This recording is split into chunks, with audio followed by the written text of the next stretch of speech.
My daughter-in-law told me 40 of her relatives were coming to my farm for Thanksgiving, and then she told me where I'd be sleeping. Not in my own room, in the caretaker's cottage. No heat.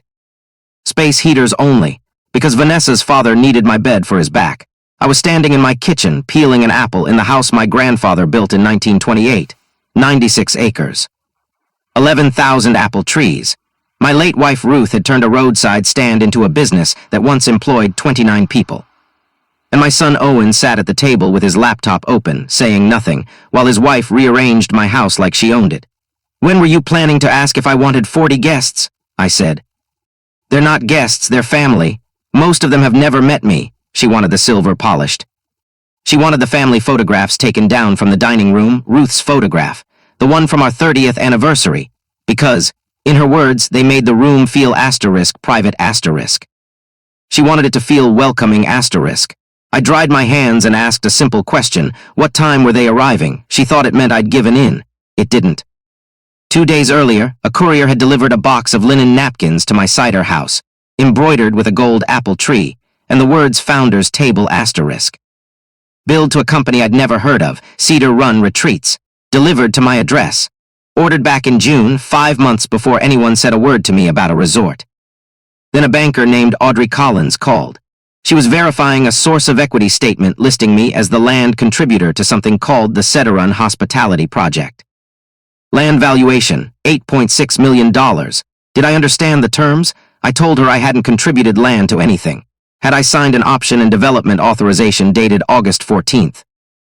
No, I had not. My attorney, Margaret Shaw, pulled the document, 17 pages. A luxury resort, 32 cottages, a spa, a wedding pavilion built where our oldest trees stood. Page 14 carried my signature authorizing the transfer. It was mine. Lifted, pixel for pixel, scanner defect and all from a 2022 equipment lease. Underneath it, Owen listed as managing member. Vanessa, Chief Development Officer. Her father, Malcolm, Chairman of the founding investors. Option price, $8.6 million. Option fee, $10. My son had priced my life's work at $10 and put his name where mine should have been. They'd also raised money.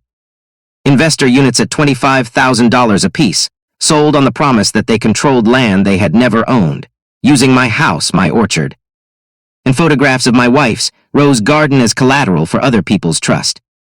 Over $800,000 sat in an escrow account. Another $380,000 had moved somewhere the bank couldn't see. 41 names on the investor list. Almost all of them Vanessa's relatives. All 40 of them were coming to my table for Thanksgiving. Margaret's advice was simple: cancel the dinner. But if I canceled, they'd tell everyone a confused old man had gotten cold feet. A forged signature would become a family disagreement about succession. So I chose the harder path. I would host it. I would feed all 40 of them, and I would let the evidence walk itself into my dining room. We set the terms. I signed nothing, threatened no one, made no promises to investors. Margaret notified the bank, recorded an affidavit disputing the option, and sought an emergency order freezing any transfer of the land. My controller, Neil, quietly preserved every email. My orchard manager, Rosa, secured the deed files and inventoried the equipment. When I called the bank myself, the news was worse than I expected. $98,000 had already been released from escrow, approved using my forged signature, to an outfit called VPM Hospitality Strategies. Vanessa Porter Mercer. Her own company paid from money meant for the land she didn't own. Neil found more. Company drone photography used for investor materials, marketing time. A $22,000 invoice from a design firm, coded as if it were bottle labels, paid from Cedar Run's own accounts.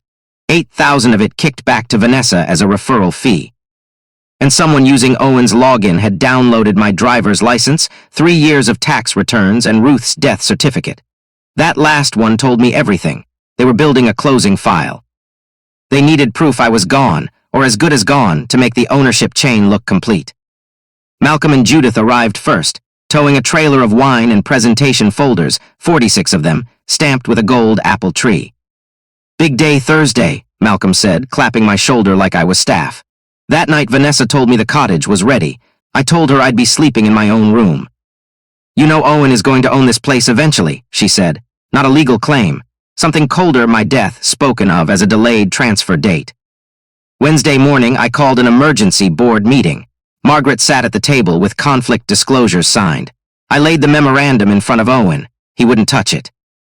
I asked who authorized it. It's a concept, he said. A diversification plan. I asked who authorized raising money from his wife's family using my land. He said they were sophisticated investors. I asked where the missing $380,000 went. He said the bank had the records. The bank had $742,000 frozen and no clean answer for the rest. I placed the 2022 lease beside page 14. Same signature, same scanner mark. You copied it, I said. I didn't prepare the file. Your company has 2 managers. You and your wife. The board suspended him, access to systems, property records, any authority to represent the company, 4 votes to 1. He walked out and told Vanessa I was staging an ambush. I told Rosa to lock the chemical shed, secure the vehicles, and post supervisors at the cider house. Then I went home to receive 40 people for Thanksgiving. They came in minivans and rented SUVs, and 1 motor home parked on Ruth's rose garden. Architectural renderings got unrolled beneath Ruth's photograph. When I refused to fetch towels for guests I hadn't invited, Owen said, loud enough for the room, "You suspended me in front of employees. You're confused about what you signed." That sentence wasn't for me. It was for the 40 witnesses standing around us. I asked him to tell everyone the date I supposedly signed. He didn't answer. I asked Malcolm how much money he'd put in. $350,000, he admitted, after telling his wife it was $100. Judith dropped the blanket she was holding. That night someone tried my locked bedroom door at 11:20. Owen's voice, soft through the wood, "We just need you to tell the bank you signed it. Then this all goes away." I didn't answer. He told me I was 72 and asked how long I planned to hold on to everything. I told him, long enough to decide what happens to what I built. He told me I'd built it for family. I told him I'd built it with people whose names were on paychecks, not just a family tree. At 4:45 Thanksgiving morning, I found Vanessa in my kitchen wearing Ruth's apron. With a cooking schedule that put my name beside 11 tasks under the heading *, Founder's Thanksgiving Service. I took the apron back. She told me the money was protected. I told her $742,000 was frozen and $98,000 was gone, and asked where the first $380,000 went. "Startup costs," she said. "My fee, 9 months unpaid." Then Rosa called. A notary, Vanessa's cousin Tessa, had been summoned to the gate at 6 that morning with her stamp and her journal. Her seal already appeared on the option, certifying that I had personally appeared before her on August 14th at 2:20 in the afternoon. At 2:20 that day, I had been 30 minutes away under a surgical drape, having a procedure done on my eye. Owen had driven me. Vanessa had picked me up. I went down to the gate myself. Tessa was crying before I even asked. She hadn't watched me sign anything. Vanessa had told her I'd signed at home, and it would be cruel to drag me out again after eye surgery. Tessa backdated the stamp 2 days after the fact. In exchange, she and her husband had been given a $5,000 credit toward a founder unit, and had put in $20,000 more of their own money on top of it. That morning, Vanessa had texted her, "Bring journal. Frank will sign after dinner. Dad says investors need a clean record before Monday." They hadn't invited Tessa to fix a mistake. They'd summoned her to manufacture one, in a house full of 40 people who trusted the paperwork. By early afternoon, Owen tried to drive off with 2 bankers' boxes of company sales records. Rosa stopped him at the gate and reminded him the preservation notice was already in his inbox. He carried them back inside himself. At 2:45, 46 chairs filled my dining room and library. A navy folder sat at every place. Malcolm stood by a screen showing an aerial render of my orchard, buried under white cottages, and a glass pavilion over Ruth's roses. He raised his glass, "To our new $8.6 million resort." I didn't raise mine. "Before anyone drinks to ownership," I said, standing, "how many of you invested because you were told Cedar Run Retreats controlled my farm?" 31 hands went up. "Keep them up if you spoke to me directly before investing." Every hand came down. I held up the equipment lease beside page 14 and asked the room to look at the small gray scanner mark above the R in Mercer. It was in both, identical. "The file was downloaded from our system in June using Owen's login," I said. Vanessa called it a family conversation. I asked who else had heard me approve anything. No one answered. That's when the doorbell rang. Margaret Shaw walked in with a forensic accountant and a process server, and served Owen and Vanessa on the spot. A restraining order. A preservation notice, formal dispute of the land option. Vanessa said the money never left escrow. Owen closed the laptop, then reopened his mouth and said something worse than any of it. That I was 72, grieving, not entirely reliable, and this was a capacity issue, not fraud. He had rehearsed that line. Margaret answered it cold. A cognitive evaluation that September had found no impairment. And the notary's own signed statement said I had never appeared before her. That medical records placed me at the hospital at the exact hour she'd claimed to witness my signature. Tessa's own mother, sitting at that table, asked where her daughter was. At a motel with counsel, Margaret said, because Vanessa asked her this morning to backdate the record. The forensic accountant put the money trail on the screen. 1.22 million raised. 742,000 frozen. 161,000 unaccounted for, 60,000 of it a deposit on a Richmond condo, titled in Vanessa's name alone. Owen turned on his own wife in front of everyone. She turned right back. I stood at the head of my own table and said the only thing that felt honest. The food shouldn't go to waste, and no one was required to stay, but starting the next morning. Margaret and the accountant would meet every investor individually to go through the real numbers. Then I told Owen and Vanessa they had until Sunday at 5 to vacate the cottage. Vanessa asked where she was supposed to go. I told her the Richmond condo might be available. We ate. 90 minutes mostly silence, the quietest Thanksgiving that house had ever hosted. Later, Owen walked with me between the bare rose beds and told me a York apple tree, planted the day he was born, was scheduled for removal in February, split trunk, no longer worth saving. You keep dying things because they have a story, he said. I told him the whole row was being replanted with better rootstock, and that I'd have Rosa save him a piece of the wood. Then I told him the truth as plainly as I could. He would never manage this farm while I was alive, and he shouldn't build his future around inheriting it when I died. He told me then he guessed he wasn't my son anymore. I told him he didn't get to resign from that to dodge being my employee. The investigation ran 11 months. A receiver took over the retreat company's accounts. Investors eventually recovered 89 cents on every dollar, not whole, but not nothing.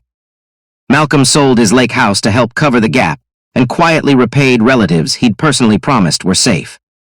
Tessa surrendered her notary license and pleaded guilty to filing a false certificate. She testified against the very family that had asked her to do it. Buried in the company servers, investigators found a June email from Owen. This scan is clean enough. Use only the signature page. If Dad sees the full option before founder commitments, he'll stop it.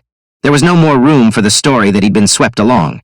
By February, Owen and Vanessa were living apart. In March, the board formally terminated Owen for falsifying records and misusing company funds. He kept his ownership shares. But any future payout would first have to satisfy what a court found he owed the company. I rewrote the succession plan so no single person could ever again hold this land hostage to one relationship. An independent trustee structure, a conservation easement on the working orchard, a path for employees to eventually own a real stake in the company. Not revenge, just a lock that couldn't be picked by a marriage. In the fall, Vanessa pleaded guilty to fraud and to running an unlawful securities offering. She admitted, on the record, to knowingly using my copied signature. Owen pleaded guilty to conspiracy and misuse of company property. At his sentencing, I told the court plainly, my son didn't take my land, the bank stopped that before it closed. What he took was trust, from people who believed his last name made his promises safe, and he used my age as a weapon both ways, capable enough to sign when it suited him. Too old to be believed when I objected. I told the judge this wasn't a family misunderstanding. Families misunderstand who is supposed to bring the chairs. A copied signature and a false notary stamp are choices. When Owen stood to speak, for the first time he didn't blame the plan or his wife or me. I chose it, he said, and his voice broke on it. Outside the courtroom, he apologized, not to change the sentence, not to change the estate plan, just because, in his words, he'd made my death feel useful to him. I told him I was working toward not carrying hatred, and that was the honest answer I had that day. Then I hugged him anyway, because some things are still true even after a courtroom has finished with the facts. The following Thanksgiving, 18 people came instead of 40. No founder folders. No projector over Ruth's photograph. Judith came alone for dessert. Malcolm stayed home, not banned, just not ready. Owen's daughter Sophie handed me a letter he'd written from the work release program, where he was learning bookkeeping, and paying restitution a little at a time. He wrote that the worst thing he'd ever learned about himself wasn't that he might lose the farm. It was that he'd made his own father disappear in his own house before he ever put a single forged paper down on the table. He asked for nothing, not forgiveness scheduled in advance, not a place held open, just the truth written plainly for once. That night, after everyone left, I put his letter in the hall drawer, next to a child's red mitten someone had left behind the year the 40 relatives came, and never came back the same way again. The drawer didn't lock. Some things, I've decided, don't need to be locked to be protected. They just need to be true.